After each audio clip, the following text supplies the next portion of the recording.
The love has gone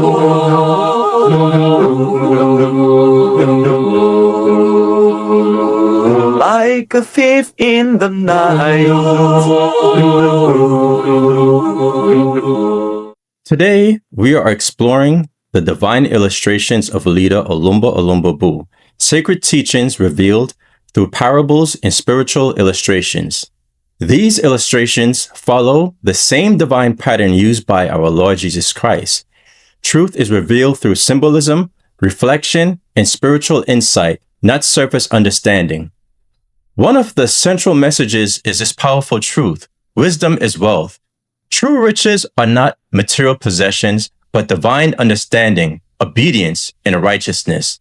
The divine illustrations teach that spiritual knowledge operates on deeper levels. To grow spiritually, one must look beyond appearances and learn to discern divine meaning. Through parables such as the illustration of the wealthy man and the dog, we are reminded that divine truth often comes from unexpected and humble sources. These teachings also emphasize obedience, faith, patience, and divine timing. Every spiritual action produces a result, just as natural laws do.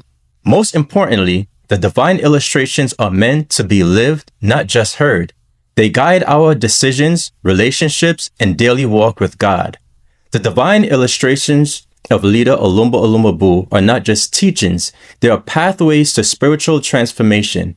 May these truths illuminate your path and transform your spirit from within. These divine illustrations were compiled by Patriarch Christ Shepherd Paul Ugochukwu. We begin with the illustration of the wealthy man and the dog.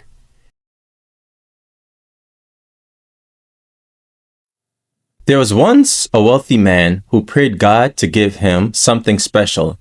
God gave him a dog that was a seer, a visioner. The dog always forewarned him about impending problems, but he always applied his own solutions without asking the dog's opinion.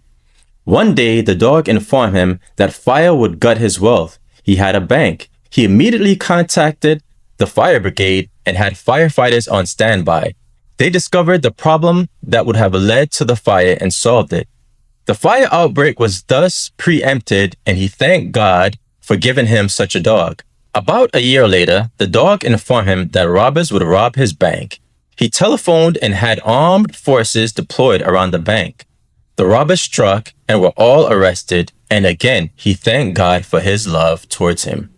Then some years later, the dog told its master that he would die in 2 days' time. The man became afraid and terribly worried. He was confused, so he asked the dog what he should do. The dog told him that each time he was told something would happen, he never bothered to ask for a solution. The dog told him that had he asked his opinion in all the previous cases, he would have advised him to allow the fire gut his wealth and also allow the robbers to rob his bank in exchange for his life. As for the man's impending death, the dog said he had nothing to say and there was nothing the man could do, and the man died.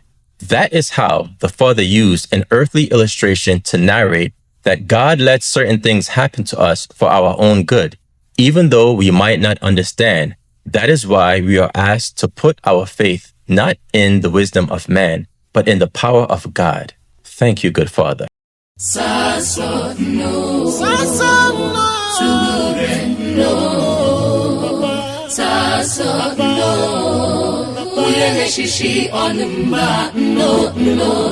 Asaso agbonita ike itamatumire koina ike anikeme awage sort ikende ajigere ovengu imizo mikobibe sasona uyanga shishi